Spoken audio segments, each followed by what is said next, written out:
Bonjour à toutes et à tous, je suis ravie de vous retrouver pour une nouvelle émission d'Art et Marché, l'émission qui vous ouvre les portes du marché de l'art. Les dernières ventes aux enchères de montres ont fait des étincelles, je pense notamment à celle de Genève réalisée par Philips, qui établissent un record total de 100 millions de dollars. Pourquoi les montres attirent autant les collectionneurs? On en parle avec Alexandre de Lamberterie, spécialiste en montres au sein de la maison de vente aux enchères Bonhams Cornette de Saint-Cyr. C'est parti, c'est Art et Marché.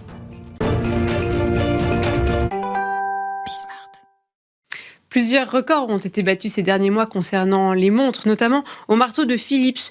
Une vingtaine de montres ont été vendues pour plus d'1 million, à la fois à Genève et à Hong Kong. Et le 17 juin prochain, Bonhams Cornette de Saint-Cyr propose une vente de montres de prestige. Je suis ravie d'être en compagnie d'Alexandre de Lamberterie. Bonjour. Bonjour. Vous êtes spécialiste en montres au sein de Bonhams Cornette de Saint-Cyr. Et merci d'être là pour comprendre cet engouement. Est-ce que déjà, pour vous, ces derniers mois, ou peut-être remontons jusqu'à 2025, ce sont des années, des mois et une année particulièrement marquantes par rapport au marché des montres aux enchères? Oui.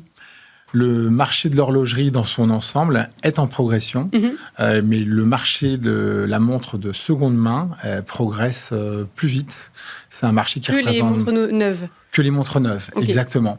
On constate, en fait, ces 2-3 dernières années, des croissances moyennes de l'ordre de 10%. Et en 2025, le marché de l'horlogerie de seconde main atteint 28 milliards d'euros, exactement.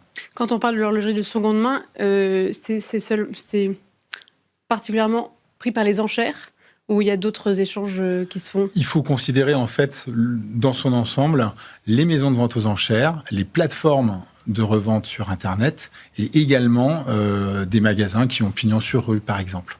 Et donc là, c'est progression de 10% depuis les dernières années. Donc forcément, ces dernières derniers mois, c'était particulièrement fort. Comment est-ce que vous expliquez ça, tout simplement? Il y a un engouement certain pour l'horlogerie de manière générale. Oui. Il faut savoir que pour la femme, la montre, c'est un bijou qui va être complémentaire de ses autres bijoux. Ça va être également complémentaire d'une tenue, de son sac à main, par exemple. Et pour l'homme, c'est vraiment le seul et l'unique bijou. Voilà. Oui, parce que c'est vrai on mélange les deux dans vos ventes, en fait. Vous mélangez femmes, hommes. Il n'y a pas de tendance à la hausse spécifiquement genrée, je dirais. On a un engouement autant masculin que féminin. C'est la raison pour laquelle, dans les ventes que nous organisons chez Bonhams Cornette de Saint-Cyr, on s'efforce de proposer des montres autant pour hommes que pour femmes, mais également autant de montres sportives ou classiques, oui. Des montres plutôt contemporaines et également des montres vintage, histoire que tout le monde puisse y trouver montre à son poignet. Voilà. Alors donc là, il y a une vente bientôt le 17 juin. Comment elle se compose? Comment est-ce que vous avez travaillé dessus? Quels sont les lots phares? Est-ce que vous pouvez nous en dire un peu plus? Bien sûr. C'est une vente que l'on prépare depuis plusieurs mois maintenant. Oui.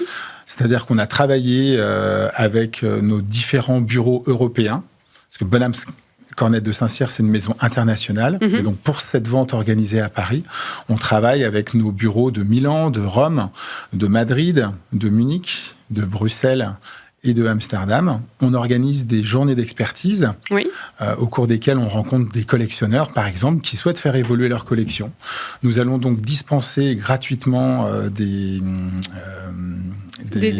moments d'expertise. Oui, des estimations. On va leur donner également des conseils. Il faut imaginer que parfois, vous avez des personnes qui héritent de quelque chose, ils ne savent pas ce que c'est, ils ne savent pas d'où ça vient, quelle est l'histoire, et ils vont venir nous voir pour nous demander conseil. Voilà, donc cette vente, elle s'articule autour de pièces qui viennent de différents pays européens.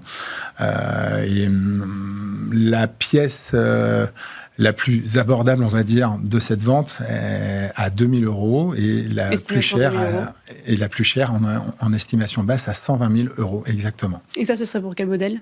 Ce sera pour le modèle Rolex Daytona, oui. Avec un cadran exotique dit Paul Newman. D'accord. Ça, par exemple, pourquoi est-ce qu'on l'estime à ce prix-là? Est-ce que c'est quel collectionneur ça va concerner?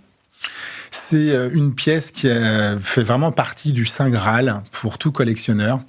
Peu de modèles avec ce cadran en particulier ont été fabriqués. Il faut savoir qu'en fait, c'est une pièce qui date des années fin des années 60, début des années 70. Là, en l'occurrence, ce modèle-ci, il date de 1968, c'est la référence 6239. Et avec ce cadran, dit Paul Newman, il y avait grosso modo 30% de montres avec ces cadrans. Les cadrans standards représentaient, eux, 70%.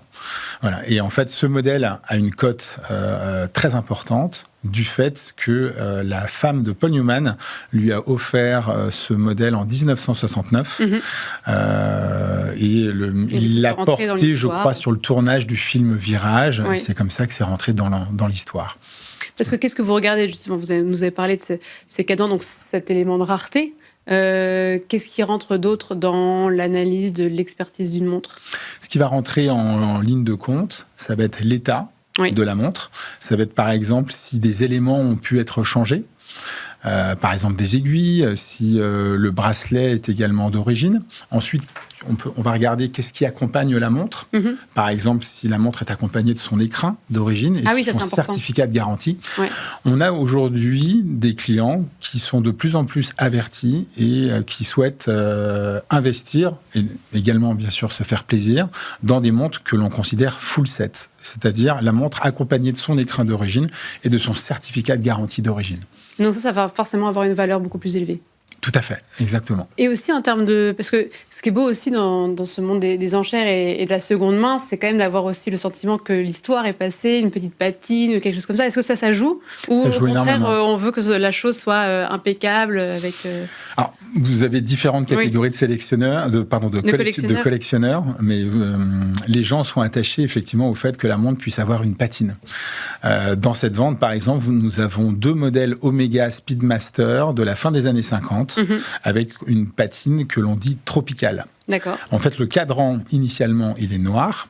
C'est-à-dire que la montre, quand elle est sortie des ateliers, le cadran était noir et vous avez une réaction hydrométrique qui, au fil des années, avec donc ces réactions hydrométriques, c'est dû aux UV du soleil et à l'humidité. D'accord. La couleur noire d'origine. Des pays, qui ont plus d'humidité. Par exemple, dans la météo, donc c'est pour ça que vous appelez ça tropical. On appelle ça tropical, exactement, c'est tout à fait ça. Et donc là, ces cadrans, ils virent du noir au marron, par exemple. D'accord. On pourrait considérer que c'est un défaut de fabrication par rapport aux peintures qui étaient utilisées par la marque à l'époque. Et en fait, non, ça en fait un argument de vente supplémentaire et c'est très prisé, très recherché par les collectionneurs. Et quelle est la différence quand on achète aux enchères, justement, par rapport aux autres plateformes, etc. Le fait d'acheter des montres aux enchères, est-ce que ça va booster la vente? Est-ce que vous conseillerez de vous tourner vers les enchères? Je recommande... J'imagine que oui, mais qu'est-ce que ça change par rapport à l'acheteur et au collectionneur? Le principe des enchères, justement, c'est, alors notamment pour les enchères live, c'est-à-dire les ventes live en salle, avec un commissaire-priseur et son marteau. C'est un charme, c'est une excitation, c'est une expérience c'est ça qui va faire différente. Que cette année, en tout cas, ces derniers mois, il y a eu quand même des montants qui ont explosé. Est-ce que c'est le côté un petit peu grisant des enchères qui explique ça, ou il y a eu d'autres éléments? Il y a plusieurs facteurs, il y a plusieurs éléments. Le monde des enchères, il n'est pas réservé uniquement à de l'art contemporain, par exemple, mais on voit qu'il y a de plus en plus de personnes, notamment des jeunes, qui s'intéressent aux ventes aux enchères. Voilà. Ils sont conscients que une montre, ils vont lui donner un indice de valeur, mais ils sont conscients la montre peut partir à un prix beaucoup plus cher, par exemple. Mais en tout cas, chez Bonhams Cornette de Saint-Cyr, on apprécie organiser ces ventes. On fait également des ventes online, donc qui ne sont que en ligne.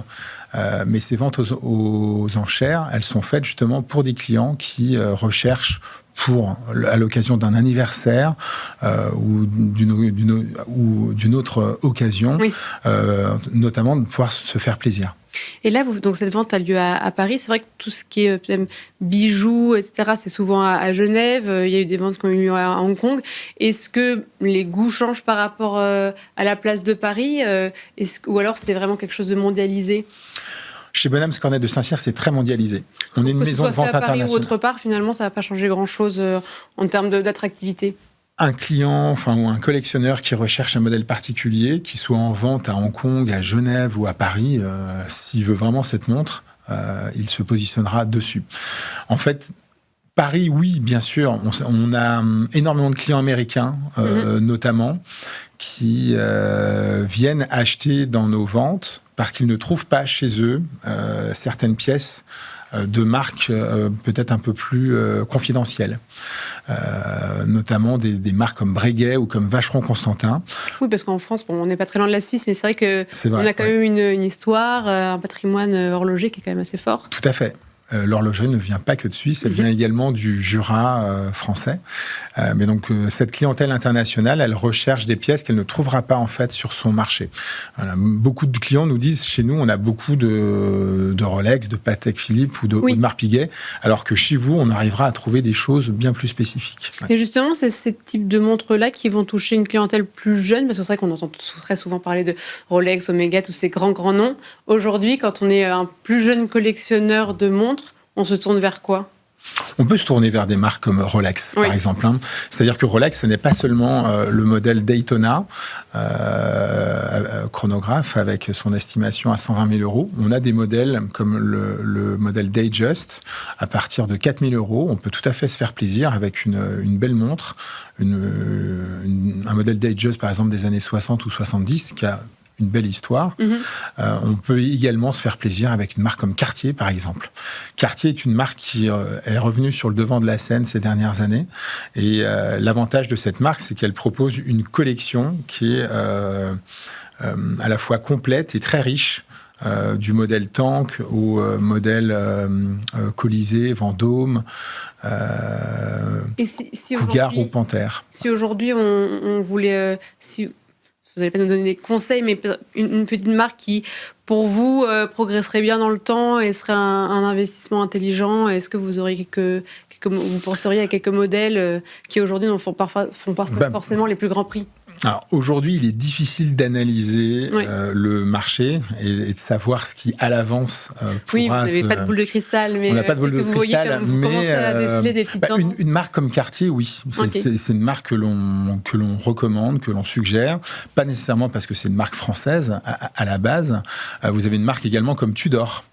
Tudor, il faut savoir que c'est une marque qui appartient au groupe Rolex, avec une histoire assez intéressante. C'est-à-dire que la marque Rolex est née à Londres, fondée par Hans Wilsdorf.